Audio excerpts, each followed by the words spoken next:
pagar itu menjadi bola panas di pemerintahan Presiden Prabowo. Lebih parahnya, pemerintah baru tahu adanya pagar tersebut. Ada dari pernyataan Menteri ATR BPN bahwa pagar tersebut dibangun di atas wilayah SHGB, artinya bisa dibangun. Jadi jika ada pernyataan-pernyataan yang menyatakan bahwa pagar ini bagian dari pemanfaatan sumber daya alam untuk kepentingan masyarakat, itu perlu dipertanyakan.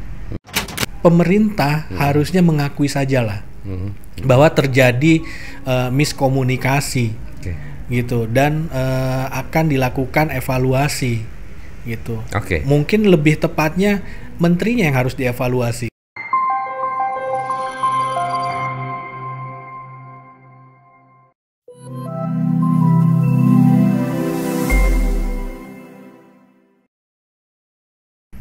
Halo, assalamualaikum. Apa kabar sahabat Ipol? Saya Timur Arif. Senang menjumpai Anda di acara podcast Bincang si Ipol.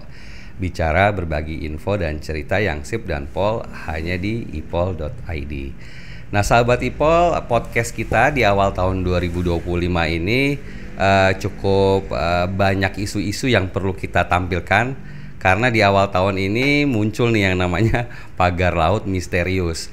Nah, sekarang podcast Ipol telah kehadiran narasumber yang spesial yang akan membahas hal itu.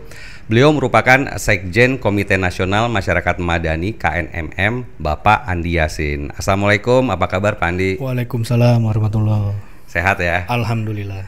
Ini kalau bicara KNMM ini sebetulnya apa nih, organisasi apa sih sebetulnya sebelum kita membahas masalah pagar laut ya? Iya, jadi kalau KNMM ini adalah satu organisasi baru ya, masih dianggap baru karena kita menyoroti atau menjadi salah satu solusi atau respon dari adanya kejadian-kejadian yang ada di masyarakat, utamanya kemunduran moral yang terjadi di masyarakat.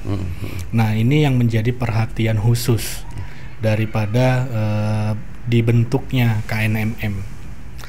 Terjadinya kemunduran moral yang terjadi di masyarakat. Nggak hanya masyarakat, tentunya juga di pemerintahan, di seluruh lapisan elemen masyarakat ya. Iya. Ya, jadi memang pemerintah itu ketika di rumah dia sebagai masyarakat. Sebagai masyarakat ya. Nah, sekarang lucunya di pemerintah ini sendiri sekarang sedang gonjang-ganjing nih terkait isu pagar laut yang ada di Provinsi Banten di utara Kabupaten Tangerang. KNMM melihatnya seperti apa nih? Sepertinya ada masalah tumpang tindih kewenangan atau seperti apa? Mungkin bisa dijelaskan nih. Jadi kami di KNMM itu karena berpandangan sebagai masyarakat, tentu pertama terkejut ya dengan ada ya pagar sepanjang 31 km. Itu bukan 31 meter ya, tapi 31 km yang dibuat bukan mungkin lebih dari 1 hari. Mungkin sebulan atau lebih lama dari itu. Dan lebih parahnya, pemerintah baru tahu adanya pagar tersebut. Kayaknya kecolongan gitu ya. Padahal sebetulnya mungkin sudah tahu lama gitu ya. Mungkin. Nah, sekarang ini kan kalau kita lihat pagar itu menjadi bola panas di pemerintahan Presiden Prabowo. Karena anak buahnya dalam tanda petik di sini itu saling lempar. Dan itu dipertontonkan di masyarakat dan menjadi bahan, mungkin di masyarakat menjadi guyonan. Kok bisa satu dengan yang lain itu berbeda? Siapa aja sih Pak Andi Yasin ini satu dan yang lainnya ini di pemerintah sebetulnya yang berantem nih? Nah, kalau kita lihat yang dipertontonkan Pak ya, pertama pagar laut itu dibongkar oleh TNI Angkatan Laut. Iya. Tapi di satu sisi yang lain, Menteri KKP itu meminta untuk tidak dibongkar walaupun sudah diklarifikasi, gitu. Sudah ada komunikasi antara Kepala Staf Angkatan Laut dengan Menteri KKP. Gitu.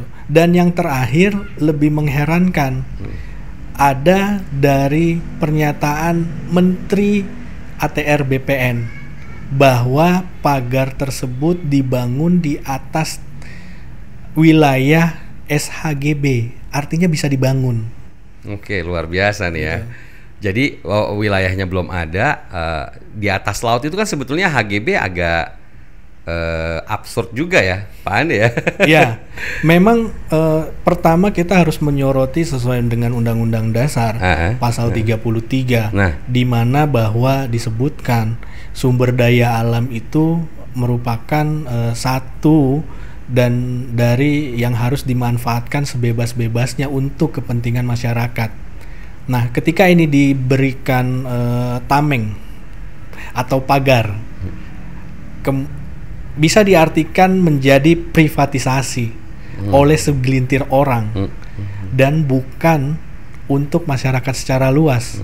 Jadi jika ada pernyataan-pernyataan yang menyatakan bahwa pagar ini bagian dari pemanfaatan sumber daya alam untuk kepentingan masyarakat, itu perlu dipertanyakan. Gitu. Tapi kan juga banyak klaim-klaim dari masyarakat yang katanya itu sebetulnya swadaya masyarakat sendiri loh yang membangun itu gitu. Atas klaim seperti ini KNMM melihatnya seperti apa? Apakah mungkin tuh masyarakat membangun pagar sepanjang 30 kilo itu? Kalau kita bernalar ya Pak, secara logika, apa sih kekuatan masyarakat di pesisir itu? Apakah mereka mampu membuat pagar 31 kilometer? Dan bahkan terakhir itu yang melaporkan atau sampai viral di media sosial justru masyarakat. Apakah masyarakat di bawah ini terpisah-pisah? Saya rasa tidak. Mereka satu suara, merasa dirugikan dengan adanya pagar tersebut. Karena utamanya nelayan, karena mereka tidak bisa berangkat mencari ikan gitu. Justru mereka yang dikorbankan sebetulnya. Betul. Masyarakat ya, karena pencahariannya terhambat gitu. Betul. Berarti KNMM melihat ini sebetulnya ada sebuah privatisasi, ada perusahaan korporasi besar yang sedang menggarap hal itu. Ya kita semua mungkin tahu ya, ini ada kaitannya juga dengan menyerempet kawasan PSN tuh. Nah kalau Pak Andi Yasin sendiri melihat, apakah sekarang urgensi PSN bila itu menyerempet kepentingan masyarakat banyak, itu harus tetap dijalankan tuh program-program PSN? Apakah harus dievaluasi atau seperti apa? Tentu harapannya masyarakat ingin dievaluasi, karena perlu ketika PSN itu dibuat perlu disosialisasikan. Nah, apakah ini sudah disosialisasikan? Jika memang sudah disosialisasikan, harusnya tidak ada lagi resistensi dari masyarakat. Tapi yang kita lihat hari terakhir ini banyak sekali resistensi, bahkan itu bernada negatif. Mungkin yang disampaikan oleh Presiden Prabowo itu sangat tegas dan terlihat populer. Silahkan dibongkar atau bongkar pagar tersebut. Tapi kalau kita melihat dari kacamata yang disampaikan oleh Menteri ATR BPN bahwa pagar itu ada di atas SHGB yang sudah dikeluarkan, ini menyalahi dari hak pemilik sertifikat tersebut. Artinya pemerintah menjilat ludahnya sendiri, gitu. Sudah memberikan hak, tapi karena adanya aduan dari masyarakat, secara sepihak membongkar. Seharusnya pemerintah melakukan uji melalui pengadilan, itu yang lebih arif. Tapi sekali lagi pemerintah tidak melakukan itu. Dan kami berharap pemerintah tetap memperhatikan selain apa yang terjadi atau apa yang direspon oleh masyarakat, dengan mengikuti rule-rule yang sudah ditetapkan, yaitu peraturan-peraturan hukum. Oke Pak Andi, ini kan jadi sebetulnya kasusnya agak rumit setengah aneh ya, karena kan tanahnya belum ada tapi HGB-nya tadi sudah ada gitu. Itu kan seperti Pak Meo yang bilang pemilu belum ada tapi presidensi kita sudah tahu siapa nanti yang akan jadi. Nah, ini yang bikin lucu nih negeri kita nih Pak Andi. Jadi kalau menurut Pak Andi sebetulnya harusnya sebagai pemimpin kepala negara, kepala pemerintah nih Pak Prabowo harus seperti apa nih melihat institusi di bawahnya ini saling tumpang tindih lah ya gitu. Harus seperti apa nih? Jadi seharusnya Presiden Prabowo sebelum mengeluarkan perintah kepada Kasal itu mengecek dulu bawahannya ini, apakah dari satu kementerian dan kementerian lain itu sudah ikut berkontribusi memberikan pendapatnya, karena di akhir-akhir kan menjadi sangat lucu. Mungkin masyarakat akan melihat ini drama apa lagi, gitu.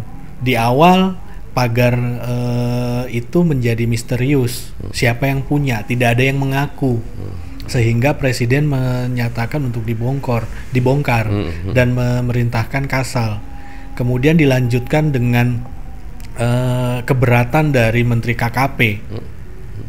Nah, terakhir Menteri ATR BPN ikut memberikan pernyataan adanya SHGB. Nah, kalau memang adanya ketidaksinkronan atau tidak adanya koordinasi dari bawahan presiden ini, presiden sudah sebaiknya mengevaluasi menteri-menteri tersebut. Apakah ke depan masih bisa diperbantukan sebagai pembantu presiden? Kalau terus blunder dengan apa yang dinyatakan, masyarakat di bawah itu hanya bisa menonton sambil tertawa, menganggap pemerintah ini hanya berdrama akrobatik. Gitu ya. Oke, menarik nih. Karena Pak Andi kita tahu kan dari 48 totalnya menteri, ada 56 wakil menteri, ada 5 kepala lembaga. Itu ternyata kan banyak orang-orang, ya masyarakat kita tahu itu titipan dari rejim yang lama gitu. Jadi seakan-akan padahal Pak Prabowo kan sekarang dipilih bulat ya, 58% memilih beliau. Artinya ada di belakang beliau dukungan masyarakat yang kuat. Tapi kok seakan-akan kabinetnya itu mencerminkan dia tidak punya kuasa. Nah ini Pak Andi KNMM melihatnya seperti apa nih gitu? Kok seakan-akan kayak ada dua matahari kembar ya di Indonesia saat ini gitu ya? Iya, baik. Sebenarnya kami memandang seharusnya pandangan-pandangan adanya menteri titipan dan sebagainya itu harusnya disudahi. Kita harus menatap ke depan untuk membangun Indonesia ini. Indonesia ini bukan wilayah yang kecil. Masalahnya pun tidak kecil. Terlalu kompleks jika hanya kita berkutat atau berdebat di mana titipan atau kepentingan. Walaupun kita tidak bisa terlepas dari adanya stigma-stigma yang beredar di masyarakat. Tapi sekali lagi kita harus berpikir positif. Anda sudah masuk dalam kabinet pemerintahan, hayu kita bangun Indonesia ini menjadi lebih baik dengan menciptakan pemerintahan yang bersih, transparan. Kan sudah ada di dalam salah satu nawacitanya membuat reformasi birokrasi. Betul. Dengan kejadian pagar ini, artinya birokrasi itu berjalan tidak semestinya. Bagaimana kita dipertontonkan tentang tidak sinkronnya Kementerian KKP, kemudian Kementerian ATR BPN dan Angkatan Laut. Ini kan seperti membenturkan satu instansi dengan instansi lainnya. Jangan sampai narasi-narasi yang beredar justru memperburuk citra pemerintah. Nah, sebagai yang arif, pemerintah harusnya mengakui sajalah bahwa terjadi miskomunikasi, gitu, dan akan dilakukan evaluasi, gitu. Mungkin lebih tepatnya menterinya yang harus dievaluasi. Kita tunggu nih sahabat Ipol, karena dalam bulan-bulan ini katanya akan terjadi reshuffle, tapi itu kita tidak tahu ya. Kita tunggu, dan artinya kalau Pak Andi Yasin melihat tidak ada yang namanya visi menteri ya, yang ada visi presiden. Jadi menteri-menteri ini seharusnya tunduk dong ya pada perintah Pak Prabowo sebagai presiden yang saat ini menjabat. Iya, Seharusnya gitu ya. betul. Memang semua kan ini atas dasar visi dan misi kepala pemerintahan, yaitu Presiden Prabowo. Dan mereka di bawahnya menteri-menteri itu harus mencerminkan nawacita yang atau astacita yang diluncurkan oleh Presiden Prabowo. Tapi jangan sampai astacita yang sudah dibentuk itu atau disampaikan oleh Pak Prabowo itu menjadi bumerang. Jika itu menjadi bumerang, berarti ada sesuatu yang harus diperbaiki dan itu harus disadari.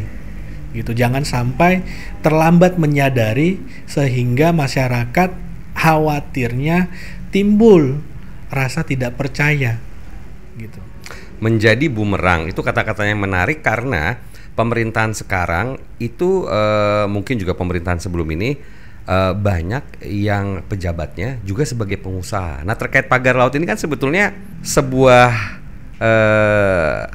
usaha privatisasi lautan, di mana sebetulnya ya pengusaha itu juga sangat dekat dengan pemerintah, sangat dekat dengan pejabat-pejabat gitu. Bahkan menteri-menteri kita kan banyak yang pengusaha juga sekaligus pemegang regulasi juga gitu. Menurut Pak Andi Yasin nih, KNMM pandangannya seperti apa nih? Kok banyak sih sekarang pejabat yang juga menjabat sebagai pengusaha? Itu apakah tidak ada konflik kepentingan di situ, Pak? Itu sangat benar ya, Pak. Dan memang konflik kepentingan seorang pengusaha ketika menjadi seorang pejabat publik itu harus bisa benar-benar memilah dan memilih di mana dia berada. Jangan sampai kepentingan usahanya, kepentingan bisnisnya dicampur adukan dengan kebijakan yang akan dibuat. Karena kebijakan pemerintah atau pejabat tertentu itu akan berefek yang cukup luas kepada masyarakat. Jangan sampai mengorbankan masyarakat demi kepentingan pribadi atau golongan, gitu. Oke. Baik, kalau begitu mungkin closing statement nih dari KNMM, apa yang perlu diperbaiki oleh pemerintah dan apa nih yang harus dilakukan oleh masyarakat yang terdampak khususnya di wilayah Banten dan Tangerang. Silakan. Ya, mungkin yang pertama dari pihak pemerintah sudah seharusnya mengevaluasi semua kinerja daripada para pembantu presiden, karena para pembantu presiden ini yang mencerminkan baik buruknya seorang presiden dalam menjalankan kebijakannya. Nah, itu satu. Dan yang kedua, masyarakat sudah harus lebih kritis dalam merespon apa yang terjadi. Dan jangan sampai apa yang menjadi kebijakan oleh pemerintah itu merugikan masyarakat. Gitu. Jadi kalau itu merugikan masyarakat, sudah sangat betul kita untuk bicara. Jangan sampai kebebasan kita untuk berpendapat itu menjadi dibungkam atau menjadi tertutup, dan pemerintah pun tidak boleh untuk menutup pendapat karena setiap orang berhak berpendapat.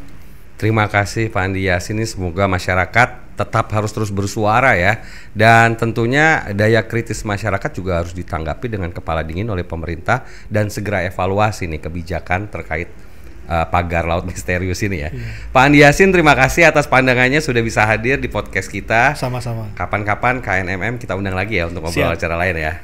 Baik, demikian sahabat Ipol bincang kita kali ini nih, semoga bermanfaat dan menarik. Jangan lupa untuk subscribe, like, share, dan komen YouTube Ipol.